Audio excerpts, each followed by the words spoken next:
Look, I am not going to mention any names, and you know who you are. But if you're reading this, I just want you to know that you should not be talking crap about me on Facebook. You should know not to talk to my man. And the next time you talk about me on Facebook, it's going to be over. Over. Bringing this Facebook drama. What's up, y'all? It's Gino. Nervous Breakdowns with G, the 9th episode. And on today's episode, we're going to be talking about Facebook, social media, you name it.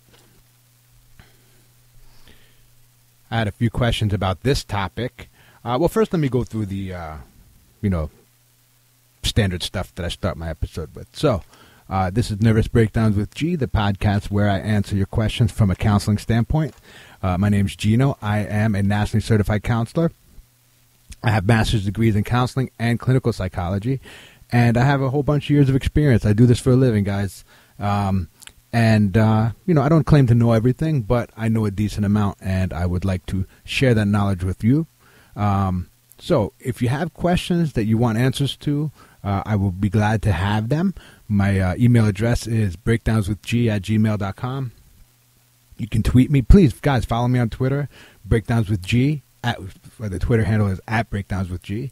And I'm also on Tumblr. I have a Tumblr page, breakdownswithg.tumblr.com. You can follow me and get updates and stuff. I post all my YouTube videos on there.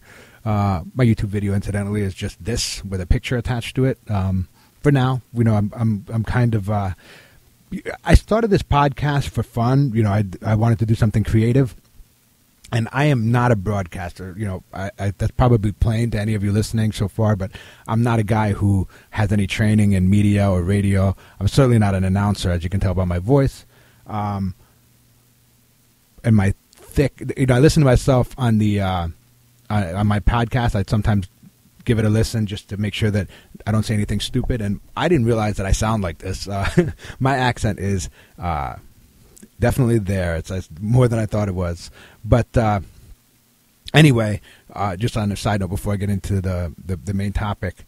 So I started this thing for fun, and I started just by buying like a kind of an entry level microphone, a USB microphone. But now that I'm getting close to episode 10, I'm wanting to do something kind of special for my 10th episode, and I've had to buy some equipment that's not so amateur. I have this mixing board sitting in front of me that has a bazillion knobs, and I don't know what any of them do. I mean, I can read them, and I read the manual.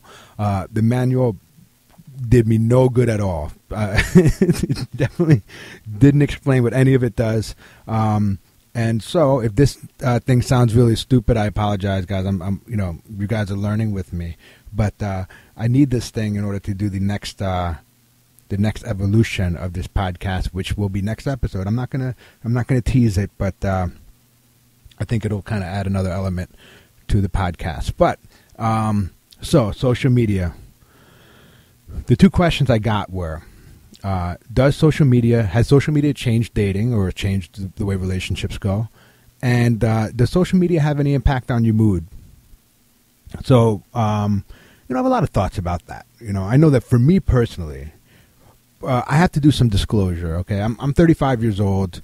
I graduated high school in '96. So just to give you an example of, my generation. And I grew up in a time, well, I feel very fortunate in the sense that I'm young enough to be internet savvy. Like, I use the internet, I definitely enjoy social media. I love, looking at Reddit and other cool websites like that.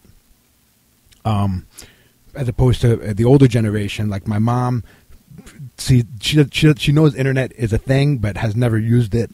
And she kind of thinks of it as like this monolith. It's internet. Like, she doesn't get that there are websites. She thinks you turn on internet and it does things that you want. So, can you check the stocks on the internet? Yes. Okay, do it. And it's like, okay, well, here you go on this website. Well, no, just I want the stocks. I don't want no website. That's the conversation that I have with her. So, I'm not of that generation. Like, I definitely get the internet and I work it, and I'm really quite active on the internet. But at the same time, it's not a primary social media for me. In other words, it's not. I look at the internet as a source of entertainment. I look at it as a fun thing, but I don't have a level of investment that I think a generation younger than me might have. As a simple example, internet dating. I think it's cool. I don't think there's any like shame in internet dating where, some older people than me might think that's kind of weird or creepy. But for me, internet dating wouldn't be my first stop. I would definitely try to meet somebody out or through friends. And only when all that failed would I go to Match.com or something like that. So that I'm just trying to give you a sense for where I'm at in terms of my internet use and the role it has in my life. I have several friends that I only know on the internet or that I've only met through gaming. And I definitely have probably more contact with them than anybody else just because it's convenient. Like I can talk to them on my phone and stuff. But in general, I tend to prefer or default to an in-person type relationship. All right. So that aside, when I hear stuff about people being affected by the internet, I can see how it happens because I've experienced it myself. Okay. For example, now my wife doesn't listen to this podcast, so I can basically talk freely about her. No, I'm just kidding. She definitely doesn't listen, but I would not talk trash about her because this would get me in trouble. See that, gentleman? You can call that wussy-ish if you like, but I pick my battles. So, but my wife and I sit and we'll be watching a movie together on TV, and we both have smartphones. We have Galaxies or whatever, and on our smartphones, obviously, we have the Facebook and the Messenger and all the yada yada yada. And I find that this tends to spark a lot of arguments between she and I, particularly when we're watching something that I picked. And something will happen. I'll say, "Oh my God, did you see that?" And I'll look back to her because she'll be sitting to the side or behind me, and she didn't. She's invested in whatever conversation she has going on her phone, either through text or Facebook Messenger or whatever. And I'll be like, "Geez, you're always on that phone." And she's like, "Oh, what are you talking about? You're always on your phone." And next thing you know, we're back and forth arguing about the battle of who uses the internet more. By the way, it's her for sure. But anyway, so there's definitely been that kind of a conflict in my relationship that might not have existed if not for the internet and for social media being present in a very accessible way. On your cell phone, it's there, it's notifying you, it's blinking. You almost have this kind of a conditioned response where when the light's blinking on your phone, you got to see what it is, right? I'm guilty of it too, ladies and gentlemen. If those of you know my wife, don't rat me out. All right, I'm definitely taking responsibility for my part. There have also been times with my wife and I where I've made a Facebook post that I thought was innocuous or funny, and she took it a different way, and it created. Again, we're not getting divorced over these things, but it was like a little thing that might not have otherwise been there rather. So I definitely think that the internet has a presence and it can affect relationships, especially relationships that are not that healthy.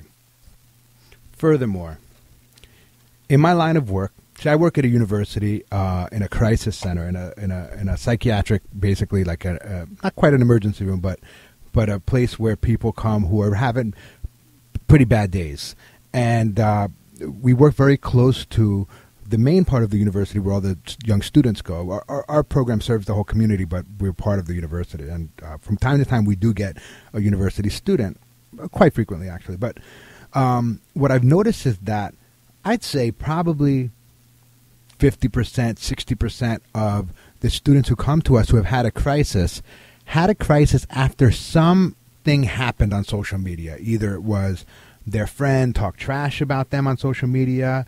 I had one guy who came in who was really depressed because he was outed. He was a gay guy who was outed on social media and on Facebook, in fact. And I had several people who find their spouse cheating through social media, and these things trigger for them a psychiatric crisis, an emergency. They're depressed, sometimes suicidal, very nervous. Sometimes they flip out, go into a rage, or get hammered and drunk to deal with it, and this is just another example of how social media can sometimes be a trigger. Now, that's not to say that this, person may not have otherwise had a psychiatric problem. If like in other words, if Facebook didn't exist, they would be fine. No, it's pretty safe to say that they would definitely have had some kind of a mental health issue eventually, whether it be an in-person argument or whatever. But I'm just saying that sometimes having this kind of access to information and this kind of access to personal information about people that are close to us is not necessarily a good thing. So, as I always do on this podcast, I want to break it down for you, folks. So, I spent what I do is I go on the internet on various scholarly websites and research databases, and I spend, listen to this, ladies and gentlemen, tens of minutes searching for articles to support or articles that speak to the topic at hand. And again, tens of minutes, ladies and gentlemen. This is not, I don't take this lightly, tens. So I spent some time on Google Scholar and Psych articles and Psych Info searching for articles. And there was a lot of stuff on internet addiction where the actual pattern of internet use is the problem. Unfortunately, there wasn't a ton on social media. There was also a lot on internet dating, and I have an interesting article that I'll talk about in a second. But the central point I'm trying to make is that this isn't a topic that's been that well studied. Now, I was a little shocked at that, especially given that Facebook's been around for many years now, and there have been a whole crop of graduate students coming up. And by the way, ladies and gentlemen, for those of you who don't know, most of these research articles happen at schools, and what they are is some graduate student who's doing a thesis. In order for somebody to get a PhD in psychology or sociology or whatever, they have to write a dissertation, which is a long, research article, and they come up with, they research all the available things that are out there, and they come up with their own hypothesis and test it out with statistics and blah, blah, blah, blah, blah. And so what happens is, because this is happening quite frequently, there are lots of graduate students coming through, sometimes the research can get pretty obscure and pretty specific. So I was actually a little bit surprised to find that there wasn't something easily available specifically speaking to social media or Facebook. As I said, there was a lot on internet addiction, people using the internet to where it becomes a problem. But I don't think that's what we're speaking to here.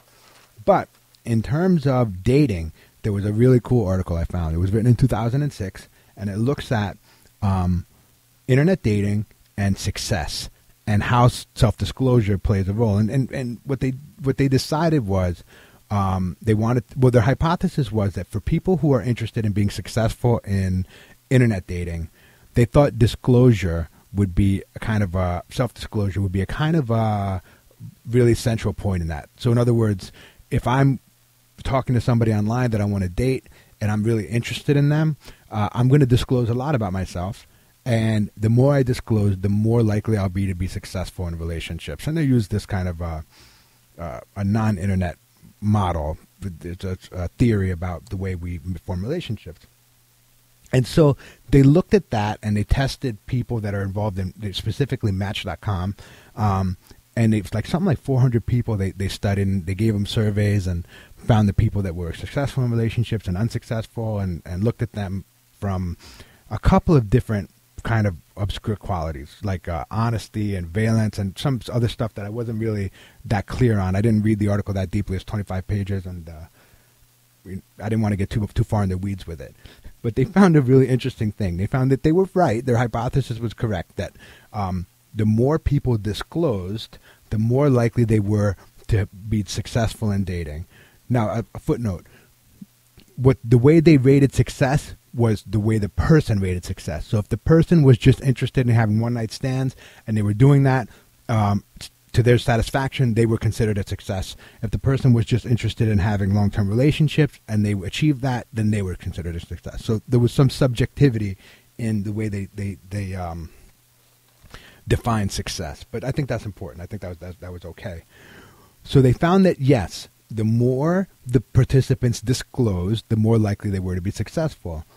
But the more honest the disclosure was, the less successful they were. So in other words, the people were disclosing, but they were disclosing fabricated things about themselves, lying about the way they looked and how much money they made, their families and all that stuff. But the more lies they told, the better they did. So just keep that in mind, guys. If you're on internet dating, that this is a fact. And they found that actually 94% of the people that participated, again, 94% is almost all of them, misrepresented themselves in some way or another. And they even broke down the types of things they misrepresented themselves about. And the most common thing they misrepresented was their looks. And come on, guys, we've all seen this. We all know people on Facebook that we know how they look in real life, right? We know how they look in real life, and their Facebook profile picture is like the perfect angle. It's like from a ladder with the perfect light, and they look like, rocking in the picture. And not to say that they're bad looking in reality, but they don't look like that, okay? So that's what we're talking about here, is that people on people that do internet dating lie, all right? Now, do I think that that's specific to internet dating? Hell no. Think about if you've been in a long-term relationship, you were not completely honest with that person, in the first month or two. You hid some things that you did, or try to definitely present your best self. If not being fully dishonest, you certainly try to present the best version of you, right? So I think that it's too easy on the internet to full-on lie about it, all right? So, again, just in terms of your internet dating, and I have my own ideas about what the internet does to people in terms of their dating ideas, their approach to dating. Just keep in mind that the statistics show that people are being dishonest when they're on the internet, on Match.com and trying to find a partner. So, when we talk about the more general, not just dating, but social media, as I said, there's not a lot of research. So I'm just going to kind of talk about my own feelings about it. And I have, in my counseling practice, encountered many people who, for whatever reason, feel bad about themselves. And one of the things that they do when they feel bad about themselves is they compare themselves to others. I made a post on Facebook about this, and somebody said basically this exact same point. But I think it was my friend Amy. Yeah, Amy said this exact same point, which was that people look at Facebook and they see basically a cherry-picked version of their friends' lives. They see things that their friends post on Facebook because they want to portray their best selves. Just like in internet dating, people are dishonest. Not that people are dishonest when they're on Facebook, but they're putting forth the very best moments in their lives, or at least neutral moments. Just hey, we're out for a hike, and here's a picture, or hey, the family went out for some pizza today, and so here's a picture of us all smiling together.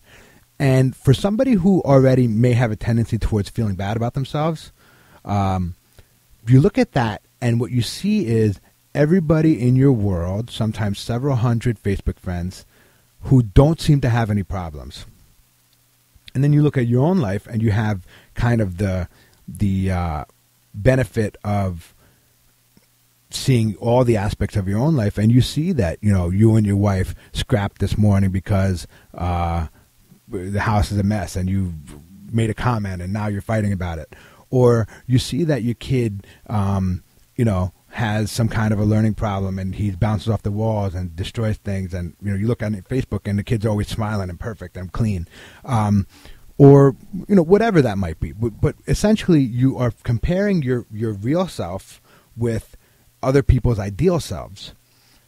Not to mention, if you're struggling financially, if you're having trouble getting by, or you can't make ends meet, and you see on Facebook somebody's posting their new car or the new house they just bought, it can be very easy to start to have the idea that people are rocking and rolling in their lives and things are going great, and for you, things are going very poorly. But here's the thing. You have to look at, and this is an experiment that I just wanted to try. So go on your Facebook and find the first person that posts a really cool positive thing, like a first person that says, hey, I got a new job, or the first person that bought a house, or the first person that bought a new car that you can see on your Facebook page. And look at that person specifically, like open up their particular page and just look at their posts, and take note of how frequently they're posting positive things. All right. I bet you that when you look at that, they're probably posting something positive like once every 6 months or once every 8 months or a year. All right. Something big like that. The reason I think that that's important to do is when you look at one person specifically, that's a much more accurate, not that you should compare yourself at all, but that's a much more accurate picture of what other people are doing, is looking at them specifically. Because what happens is when you look at your Facebook page, and I know I'm just speaking about myself here, but I scroll down my Facebook page and I look at kind of just the posts, right? I kind of almost don't even pay attention to who it is, but I'm just like, oh, that person bought a new house. And, oh, you look at that person there. They have a new car. Or look at that person's kids. They're beautiful. They just had another baby. Good for them, you know? But each one is different people. And guys, I'm very popular. I have several hundred Facebook friends, okay? So that doesn't mean that any one of my friends is accomplishing all those things, although it can start to feel that way. So once again, we find ourselves having a negative emotional reaction to something that's not real, right? To something that is a fabrication, an idealized portrayal of the people on our Facebook. And I see this all the time with my counseling clients, is that they come in and they sit down and they say, my life is going so awful and everybody else is going so great. And I know this to be true because I've seen it on Facebook. And inevitably, when we really break it down, we find that people are having some successes. And when they have successes, they post them on Facebook. But when somebody is getting divorced, they tend not to announce it on Facebook. Or when, somebody's kid flunked out of their chemistry class because he was smoking weed, that's not going to go on Facebook. Usually. Now, this kind of brings me to my next point, which is that lots of people don't have a filter either. And just like the person that I spoke about, that little thing that I said at the beginning of the podcast where I was like, you know who you are, and listen, Facebook drama, guys, and it's ironic. I love it. I think it's delicious, personally. I love watching my Facebook and seeing, and I have the same, 2 or 3 people that do it all the time. They get on the Facebook and they talk about how much they hate drama, and they're making drama. So it's hilarious to me that just how little self-awareness some people have. But that's another thing too, is that people who use like Facebook to air out their laundry and to start problems or end problems or however it goes is a kind of an interesting part about Facebook, right? And I look at that and it makes me wonder how those people are feeling. Because I know that even me, like I've had internet arguments with people where, we're arguing about politics or whatever it is, and it kind of consumes me, right? Like I'm kind of like, I need to answer it and I need to win and blah, blah, blah, blah. And I can only imagine when you're having that with somebody you actually know, like somebody you're actually a Facebook friend with, and what that might do to your mood. So if that's something that you're experiencing, it would seem to follow that you might get frustrated or angry with people on Facebook. And maybe if you're having that kind of reaction, you should limit how much you use it, because we tend to forget that, especially when we're looking at like a text form, where we're looking at something that's written, we can lose a lot of context and lose a lot of the meaning. I know I've definitely misinterpreted things that people have told me on a text message, for example, because the text doesn't give the accent on the right word, or they've just misworded it or whatever it is. And when you react like that, sometimes you can create an argument where there didn't need to be one. So I don't know. I mean, does the internet affect your mood? Does it affect dating? I mean, certainly dating, the evidence obviously seems to show that people may behave differently when they can represent themselves in a dishonest way and easily. Like you can't really change how you look when you're seeing somebody in person, but on the internet, your profile picture can be like the very best picture you've ever taken and many years ago and when you were 50 pounds lighter and all that stuff. But as far as mood, I think it's like anything else. I mean, you have to look at yourself and be a scientist about it, right? Like, look at your results. So everything that we do is an experiment, right? If you try Facebook, you open it up and you look at it. One time when you shut it down, just take stock in how you feel. Do you feel neutral? Do you feel good? Like, does looking at other people's achievements and their baby pictures make you feel good? Because if you do, that's great. Cool. Keep doing it. Or does it make you feel like shit? Because if you're doing something that makes you feel like shit over and over and over again, maybe your experiment is conclusive, right? Maybe your experiment, you're looking at Facebook experiment, making you feel like shit repeatedly, is telling you that you don't need to do that experiment anymore, right? I just think that we need to kind of be educated consumers of all things. If you can have a drink once in a while and it doesn't bother you, then go for it. But if you have drinks and it's creating problems in your family, then maybe you should look at your drinking. Same thing with any drug, or if you whatever. I mean, just I don't want to beat a dead horse here, guys. But again, if you find yourself becoming distressed because you looked at Facebook and somebody talked trash about you and either lose that friend or just lose Facebook, right? There's no need to continue conducting that experiment and expect a different result. Okay. Again, yeah, Facebook, social media. I think it's a thing. I don't think it has effect on people. I think that you get the effect from it that you're going to get, and you need to be the one who makes decisions about that. So that's my uninformed opinion. Like I said, tens of minutes, guys, tens, looking for stuff on, in particular, social media, and no dice. So if you guys come across something and you want to share it with me, then please do. I will happily amend or make an addendum, or in a future podcast retract any statement that I've made. I don't claim to know everything, as I said. So, and to my wife, honey, all the things that I said on here were, just for the show. I didn't say anything that to make you upset or anything like that. So, love you. All right. So we have my contact information, guys. Thank you for listening. My contact information is as follows. Follow me at Twitter. I have like 10 followers, guys. So, if you can follow me, I think that would be pretty cool. At Breakdowns with G. Also, you can email me any questions you have at breakdownswithg@gmail.com. The Tumblr page, breakdownswithg.tumblr.com. And lastly, subscribe to me. I'm on iTunes. I'm on Stitcher. And I also have my YouTube channel.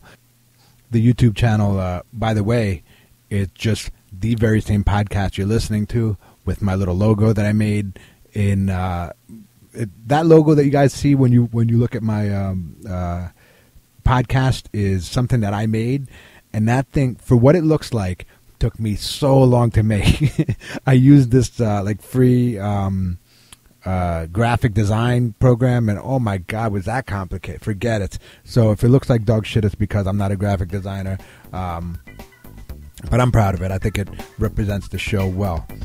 So thank you very much, you guys, and share this with a friend. Thanks.